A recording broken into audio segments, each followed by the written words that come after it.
আসসালামু আলাইকুম, কেমন আছেন সবাই? আশা করছি সবাই ভালো আছেন। আমি আল্লাহর রহমতে অনেক ভালো আছি। অনেক দিন পর আমি আজকে একটা ছোট্ট ভিডিও নিয়ে চলে এসেছি।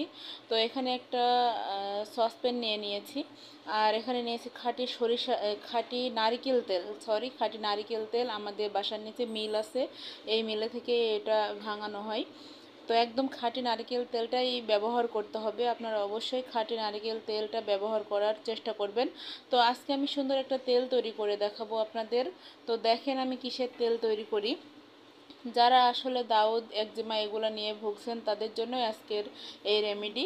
তো আমি এখানে খাঁটি নারকেল তেল নিয়ে নিয়েছি আর নিম পাতা নিয়ে নিয়েছি। এই নিম পাতাগুলো আমি পরিষ্কার করে ধুয়ে শুকায় রেখেছিলাম। সবসময় হাতের কাছে কাঁচা পাতা পাওয়া যায় না, আপনারা যদি কাঁচা পাতা পেয়ে থাকেন তাহলে অবশ্যই কাঁচা পাতাটি ব্যবহার করবেন। আর এখানে আমি একটা মাঝারি সাইজের রসুন থেতলে দিয়েছি। তো চলেন এবার আমি